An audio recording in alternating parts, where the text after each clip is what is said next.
그러면 2019년 1회 ERP 인사 1급 기출문제 풀어보도록 할게요.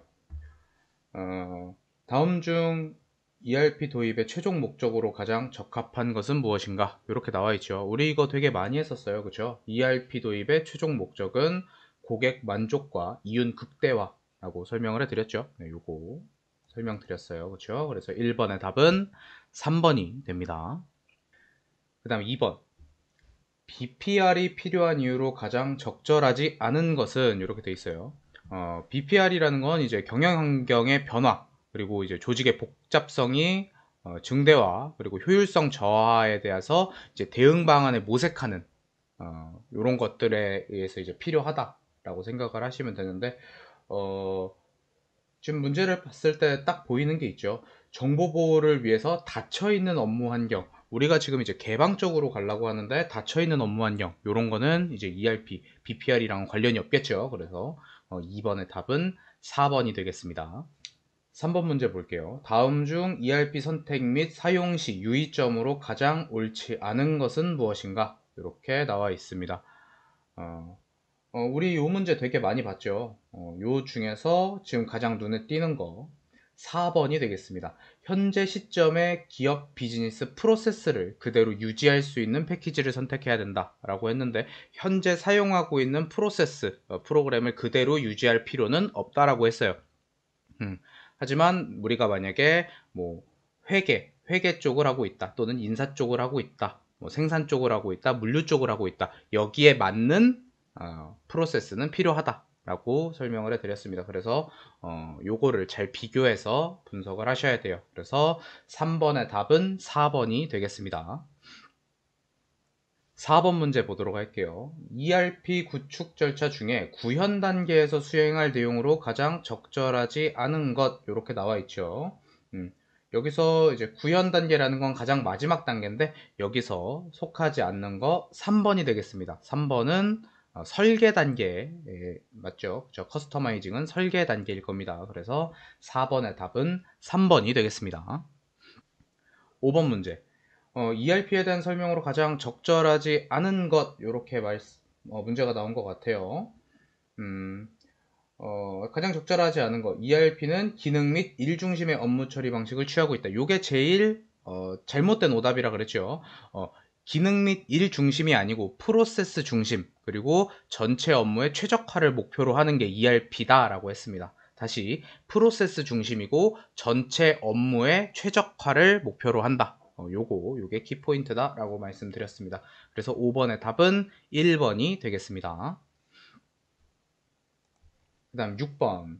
다음 인적자원관리 활동에 미치는 주요한 환경 중에서 기업의 인력 유지에 직접적으로 가장 크게 영향을 미치는 환경 요인은 이렇게 되어 있습니다. 자, 다른 거가 키포인트가 아니고 키포인트는 기업의 인력 유지입니다. 사람의 인력 유지에 직접적으로 가장 크게 영향을 미치는 것은 노동조합입니다. 노동조합의 역할이라고 생각을 해주시면 되겠습니다. 6번의 답은 3번이 되겠습니다. 그 다음 7번 문제. 다음 직무 관련 용어 중에 직종에 대한 설명으로 적합한 것은 이렇게 되어 있죠. 직종이라는 거는 저번에도 한번 설명을 했어요. 직업이라고도 하면서 동일하거나 유사한 직군들의 집합이라고 설명을 해드렸죠. 그래서 7번의 답 딱 보이는 거 있네요. 7번의 답은 1번이 됩니다. 그 다음에 8번 문제. 직무 분석의 결과를 일정한 서식으로 정리 및 기록한 문서로서 직무 내용보다 인적 특성을 중심으로 서식화한 것, 이렇게 나와 있습니다. 인적 특징을 중점으로 서식화한 것, 직무 명세서라고 했죠. 그렇죠. 직무 명세서라고 했습니다. 8번의 답은 4번이 되겠습니다. 9번, 직무 평가에 대한 내용으로 적합하지 않은 것은 이렇게 되어 있습니다. 직무 평가는 조직 내에서 직무의 상대적 가치를 결정하기 위한 체계적, 합리적 평가 방법이다. 이렇게 나와 있고, 직무 평가는 직무의 가치 등급별로 우수한 인력 확보 및 적정 배치를 통해서 인사초의 공정성을 높일 수 있는 이점이 있다. 뭐 다 맞는 소리입니다. 1번, 2번, 3번 다 맞는 소리인데, 4번이 나왔어요. 직무평가 방법에는 질문지법, 이제 관찰법, 면접법 이렇게 나와 있다고 했는데 질문지법과 관찰법, 면접법은 얘는 직무 분석의 방법이겠죠. 직무평가 방법은 서열법, 분류법, 점수법, 요소 비교법 이렇게 네 가지가 있다라고 설명을 해드렸죠. 그렇죠? 그래서 9번의 답은 4번이 됩니다. 10번 문제 보도록 할게요. 직무 설계 방법 중 직무 충실화에 대해서 올바른 설명으로 적합한 것은 이렇게 나와 있습니다. 직무 충실화 되게 많이 나오죠. 직무 충실화. 직무 충실화는 키포인트, 작업상의 책임과 권한을 늘리며 능력 발휘를 가능하게 해주는 거, 그리고 보람과 도전성이 있는 직무를 만드는 방식이다 라고 설명을 해드렸었죠. 그래서 10번의 답은 2번이 되겠습니다. 책임과 권한, 그렇죠? 그리고 노동의 의미, 그리고 근로사회의 질을 높이기 위해서 하는 방법, 직무 충실화라고 설명을 드렸습니다. 10번의 답 2번입니다. 직무 충실화 문제는 많이 나오니까 꼭 기억해 주세요. 그 다음에 11번 문제 보도록 할게요. 인적 자원 계획을 실시함에 있어서 공급이 수요를 초과하여 노동력 과잉 현상이 나타날 때 노동력 과잉 대응 전략으로 적합한 것은 이렇게 되어 있습니다. 자, 인력이 부족할 때 쓰는 방법은 이제 초과 근로, 그리고 임시직, 뭐 파견 근로, 아웃소싱 이런 것들이 있고요. 그 다음에 인력이 많을 때는 이제 조기 퇴직 시키거나 이제 다운사이징 또는 이제 정리해고 이러한 방법들이 있겠죠. 지금은 이제 과잉 대응 전략으로 적합한 거를 찾으라고 했으니까 여기는 다운사이징을 찾으면 될 것 같습니다. 11번의 답은 4번이 됩니다. 12번 문제 볼게요.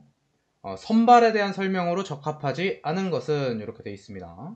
선발이라는 건 이제 뽑는 건데 조직이 필요한 사람을 선발하기 위해서 여기 선발하기 위해서 자격을 갖춘 우수한 사람들을 지원하도록 유인하는 과정이다. 이렇게 나와 있죠. 요거는 모집에 관한 설명이라고 설명을 드린 적이 있는 것 같아요. 그래서 12번의 답은 1번이 됩니다. 1번은 모집에 관한 설명, 나머지 2번, 3번, 4번이 선발에 관한 설명입니다. 13번 인사관리에 대해서 가장 적절하지 않은 것은 이렇게 물어봤죠. 인사관리라는 건 이제 사람에 대해서 이렇게 관리를 하는 건데 2번에 적절하지 않은 말이 나온 것 같아요. 자동화 시스템의 발달로 인해서 인적 자원의 중요성은 점차 감소할 전망이다 라고 나오는데 요거는 틀린 설명입니다. 자동화 시스템의 발달로 인해서 인적 자원의 중요성이 감소하지는 않습니다. 그래서 13번의 답은 2번이 되겠습니다. 그 다음에 14번 문제. 미리 준비된 질문지, 질문 항목에 따라서 면접자가 피면접자에게 면접을 하는 방식. 무슨 면접 방식이라고 했죠? 이런 거. 이런 거 구조화 면접이라고 했습니다. 질문지가 정해져 있는 거 구조화 면접, 질문지가 정해져 있지 않은 거 비구조화 면접. 이렇게 설명을 드렸죠. 15번은 문제 누락된 거, 요거는 없는 문제로 채점해 주시고요. 자, 16번 문제 보도록 하겠습니다. 근무 태도와 관련 있는 것은 요거 근무 태도와 관련 있는 거 딱 봤을 때 보이는 거 4번이 될 것 같아요. 요거 어떻게 보면 도덕 문제랑 비슷하죠. 도덕 문제 같아요. 그래서 16번의 답은 4번이다 확인해 주시면 될 것 같아요. 17번 문제, 중요한 문제라고 말씀드린 것 같습니다. 소규모 집단을 구성해서 개인과 집단이 팀워크를 바탕으로 실제 문제를 정해진 시점까지 해결하도록 하는 것. 요런 훈련 방법, 액션 러닝이라고 설명해 드렸죠. 요거 되게 많이 나옵니다. 18번 문제, 인사고과의 평가 유의사항으로 가장 적합한 것은 이렇게 문제가 나와 있습니다. 자, 타당성. 평가 내용이 평가의 목적을 잘 반영하고 있는가 요런 설명이고요. 그 다음 신뢰성, 측정하고자 하는 내용이 정확하게 측정되었는가.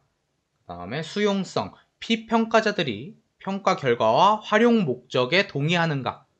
그 다음에 실용성은 평가 비용 그리고 효과 측면에서 효과의 의미를 잘 찾았는가. 요런 게 주 설명이 될 것 같습니다. 그래서 18번의 답은 1번이 될 것 같아요.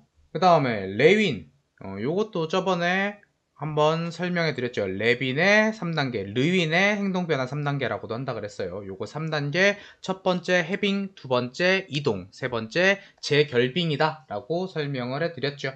그쵸?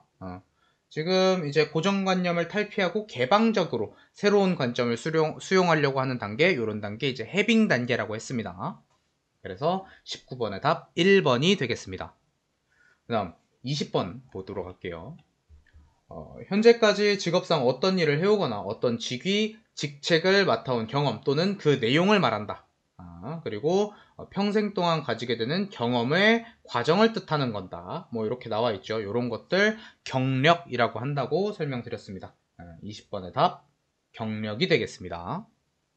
그 다음에 21번 카페테리아식 복리후생의 장점으로 적합하지 않은 것은, 카페테리아식 복리후생은 여러가지 복리후생 제도를 마련해놓고 근로자들이 각자의 필요에 따라서 선택할 수 있게 만든 제도를 이제 카페테리아식이라고 설명해 드렸죠.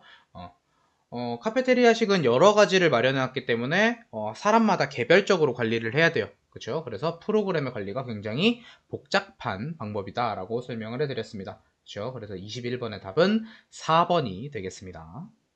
그 다음에 22번 근로자를 인간적으로 육체적, 심리적, 정신적 측면에서 균형된 삶을 추구할 수 있도록 지원하는 복리후생 제도 요런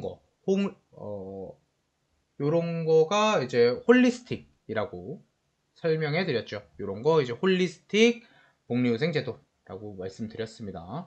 그 다음에 뭐 유일하게 안 나온 거 이제 라이프 사이클 있는데, 요거는 근로자의 연령에 따라서 생활 패턴 또는 의식 변화를 고려해서 프로그램의 차이를 주는 제도. 그래서 라이프 사이클은 연령이 되게 중요하다. 이렇게 설명을 해드렸습니다. 그렇죠? 그래서 22번의 답 3번이 되겠습니다. 23번.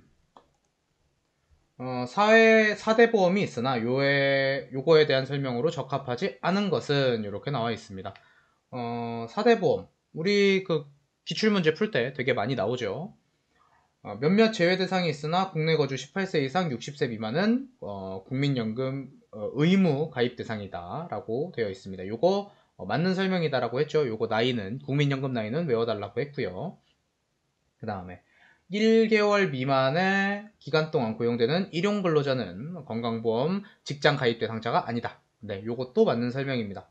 그 다음에 4대 보험은 사용자 근로자가 균등 분할하여 보험료를 납부하는 국민 개인에 대한 사회보장제도다 라고 했는데 일부는 맞고 일부는 틀려요. 그쵸? 국민연금하고 건강보험은 이제 균등 분할해서 내는 게 맞는데, 이제 고용보험은 퍼센테이지가 다르고 산재보험은 사업자만 낸다고 말씀을 드렸습니다. 그쵸? 그래서 23번의 답은 3번이 됩니다. 그 다음에 24번 근로소득의 범위로 적당하지 않은 것은 이렇게 돼 있죠. 근로소득이라는 거는 이제 일해서 받는 돈이라고 이제 생각을 하시면 되는데, 여기서 이제 포함되지 않는 거는 이제 2번이 되겠습니다. 출퇴근을 위해서 이제 차량을 제공받는 경우에 이제 운임비라고 하는데, 요런 거는 이제 근로소득이라기보다는 이건 복리후생 쪽이 좀 더 가깝다라고 생각을 하시면 될 것 같아요. 24번의 답 2번이 되겠습니다. 또 되게 중요하죠. 요거 틀리면은 공부 조금 더 하셔야 될 것 같아요. 근로자에게 정기적이고 일률적으로 소정근로 또는 총근로에 대해서 지급하기로 정한 시간급, 일급, 주급, 월급 금액 또는 도급 금액을 말한다. 요거 통상임금에 대한 내용이다 라고 설명을 해드렸죠. 25번의 답 2번이 되겠습니다. 그 다음에 근로기준법. 사용자는 취업 규칙에서 정하는 바에 따라 2주 이내에 일정한 단위 기간의 평균에서 1주간의 근로기간이 50조 1항의 근로시간을 초과하지 않는 범위, 즉 52시간이죠. 마지막에 특정한 주의 근로시간은 52시간을 초과할 수 없다. 뭐 이런 식으로 나와 있죠. 이렇게 나는 거 이제 여러분들이 헷갈려 할 수 있는데, 탄력적 근로시간제하고 선택적 근로시간 두 개가 있다 그랬어요. 그렇죠? 요거는 탄력적 근로시간제가 맞는 표현이고요. 선택적 근로시간제는 이제 시작과 종료를 근로자에게 맡긴 거죠. 요거는 이제 어느 날의 근로시간을 탄력적으로 배치를 하는 요런 거니까 요거는 탄력적 근로시간제가 맞는 답이 될 것 같습니다. 그 다음에 27번 소득세의 6가지 항목 합산해서 과세하는 거, 요런 거 종합소득이라고 했죠. 그쵸? 그 다음에 양도소득하고 퇴직소득 2개 합친 거는 분류과세. 그쵸? 그 다음에 이자소득하고 배당소득 2개 합친 거 분리과세라고 한다고 말씀드렸죠. 요거는 6가지 다 합친 거니까 종합과세가 정답이 될 것 같습니다.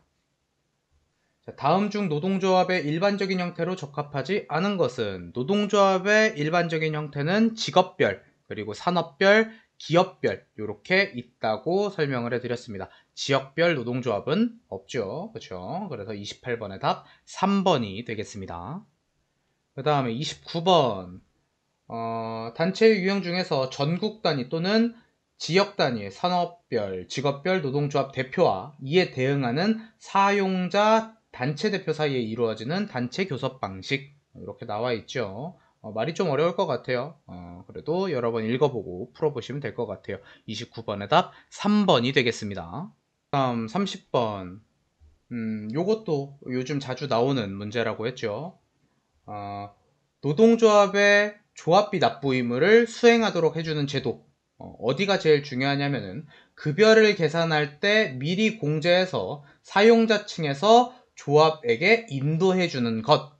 요거 되게 많이 나온다 그랬죠. 일괄 공제 제도라고도 한다고 했습니다. 요런 거 체크 오프 제도라고 한다고 했죠. 그렇죠? 30번의 답 4번이 되겠습니다. 그 다음에 31번. 노동조합의 가입 방법 중에서 노조의 통제력이 가장 높은 형태, 즉 가장 막혀있는 형태를 찾으라고 했죠. 이런 거 뭐라고 해요? 클로즈드 숍이라고 한다고 했죠. 그쵸? 31번의 답 2번이 되겠습니다. 그 다음에 32번의 답 한번 볼게요. 노동자가 일터에서 일을 하면서 일부러 작업 능률을 저하시켜서 사업자에게 손해를 주는 행위이다. 요런 거 되게 많이 나왔죠. 요런 거 무슨 행위라 그래요? 태업이라고 한다고 했죠. 그쵸? 32번의 답은 태업입니다. 그 다음에 33번. 다음 괄호 안에 들어갈 적합한 용어는 무엇인가? 이렇게 나와 있죠. 단체 협약의 효력에서 근로조건, 기타 근로자의 대우에 대해서 기준을 정하고 여기에서 뭐뭐뭐 효력으로 임금, 퇴직금, 상여금, 복리후생, 근로시간, 해고 등을 말한다 라고 했죠. 요거 잘 안 나오는 문제 규범적이라고 설명을 해 드린 적이 있습니다.